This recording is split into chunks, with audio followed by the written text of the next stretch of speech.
पैगंबर हजरत मोहम्मद के खिलाफ आपत्तिजनक टिप्पणी करने से आक्रोशित सैकड़ों मुस्लिम भाइयों ने शनिवार को शहर में जुलूस निकालते हुए कला भवन के सामने जोरदार प्रदर्शन किया। जुलूस में जिले के विभिन्न प्रखंड क्षेत्र से मुस्लिम भाई पहुंचकर शहर के मुख्य सड़क पर जुलूस निकालते हुए प्रदर्शन किया। तख्ती पर लिखे विभिन्न स्लोगन भी जुलूस में लहरा रहे थे। प्रदर्शन कर रहे मुस्लिम भाइयों ने कहा, यति नरसिंहानंद सरस्वती द्वारा किए गए आपत्तिजनक निंदनीय बयानों ने धार्मिक सौहार्द एवं सांप्रदायिक शांति को खतरे में डाल दिया है। इससे न केवल मुस्लिम समुदाय की धार्मिक भावनाओं को आहत करती है, बल्कि समाज में भी नफरत फैलाने का प्रयास करती है। किसी विशेष धर्म के खिलाफ टिप्पणी से भारतीय संविधान में प्रदत्त अधिकार का दुरुपयोग हो रहा है। यति नरसिंहानंद सरस्वती द्वारा दिए गए बयान धार्मिक स्वतंत्रता और धार्मिक सौहार्द के खिलाफ है। मांग पत्र में यति नरसिंहानंद सरस्वती के खिलाफ तुरंत आपराधिक मामला दर्ज करने, इनके सार्वजनिक भाषणों पर रोक लगाने और मुस्लिम समुदाय की भावनाओं की सुरक्षा के लिए विशेष उपाय किए जाने की मांग की है।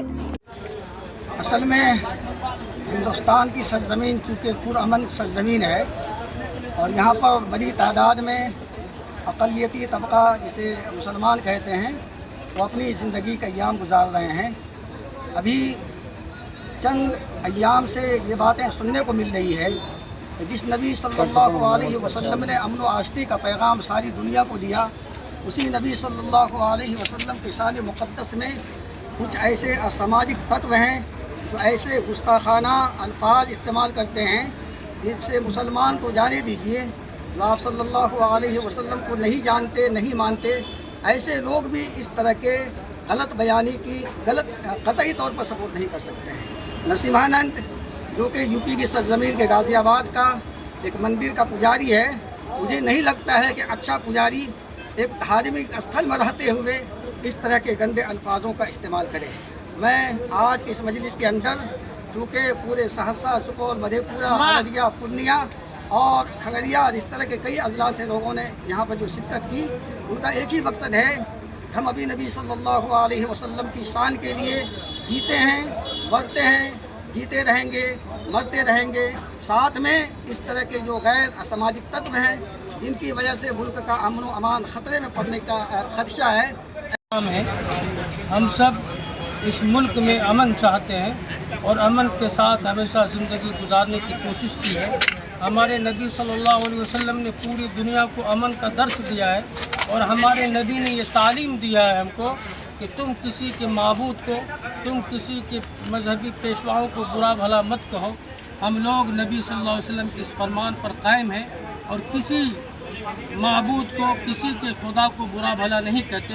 लेकिन अफसोस ये है कि हमारे नबी सल्लल्लाहु अलैहि वसल्लम पर कुछ मलऊन और मरदूद, जिसे मुल्क की यमुना गंगी तहजीब पसंद नहीं है और मुल्क को तोड़ना चाहते हैं, वो नबी की शान में गुस्ताखी कर रहे हैं। मैं ऐसे लोगों को ये पैगाम देना चाहता हूँ कि अभी मोहम्मद रसूलुल्लाह का ग़ुलाम इस मुल्क में ज़िंदा है।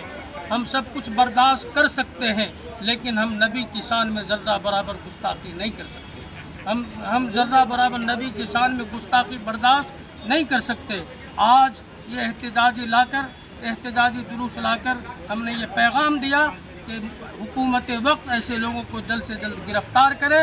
अगर ऐसा नहीं करती है तो आज हमारा खामोश जुलूस निकला है, कल हम धरने पर सड़कों पर उतर जाएंगे। जब नबी नहीं तो फिर हमारा जीना इस मुल्क में बेकार है। मेरे हाथ में जो बुक है उसको इस देश का संविधान कहता है, जिस संविधान को बाबा साहब डॉक्टर भीमराव अंबेडकर ने लिखा। और इस संविधान ने इस देश में मुसलमानों को ये इजाज़त दी है कि आप इस देश में अपने शरीयते लॉ पर चल सकते हैं। इस संविधान ने सभी धर्मों को आप इस देश में अपने शरीयते लॉ पर चल सकते हैं। इस देश को धर्मनिरपेक्ष देश कहा गया, इस देश को सभी का देश कहा गया जब सर्व धर्म सब जाति के मानने वाले लोग यहाँ मौजूद हैं। और आज तक किसी धर्म और किसी जाति के ऊपर टिप्पणी करने वालों को नहीं बख्शा गया है।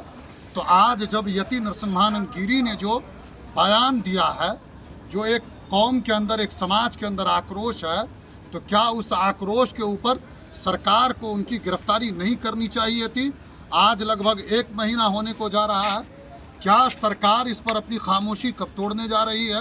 क्या सरकार ऐसे लोगों को नहीं, संरक्षण सरकार तो अपना मैसेज दे दी है, अभी तक की गिरफ्तारी नहीं हुई और भी इसमें तादाद बढ़ती ही जा रही है। बिहार में भी देख लीजिए कि एक नेता कमान संभाल चुके हैं बिहार में भी, वो भी बिहार को उसी रास्ते पे जो यूपी जिस रास्ते पे चल चुका है उसी रास्ते पे बिहार को ले जाने की तैयारी हो रही है। तो सरकार की मंशा साफ है, अपनी मंशा बताइए।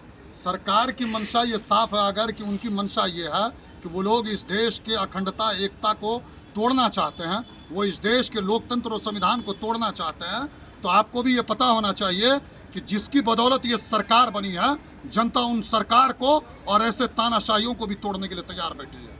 इस बात को समझना पड़ेगा सरकार को, इसकी जिम्मेदारी लेनी पड़ेगी।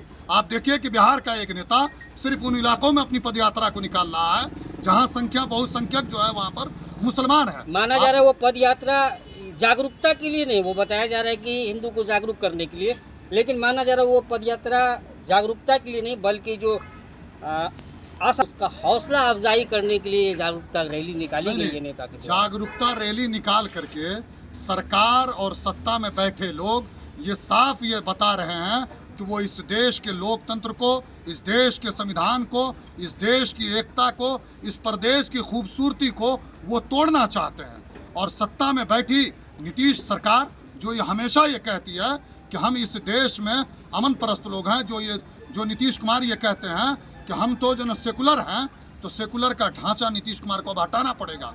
नीतीश कुमार सब ये सवाल पूछ रहे हैं इस प्रदेश के मुसलमान कि आपके प्रदेश में ऐसी घटनाएं बढ़ रही है, आपके प्रदेश में एक ऐसा नेता को निकलने को तैयार है जो इस प्रदेश की अमन और शांति को भंग करना चाहता है।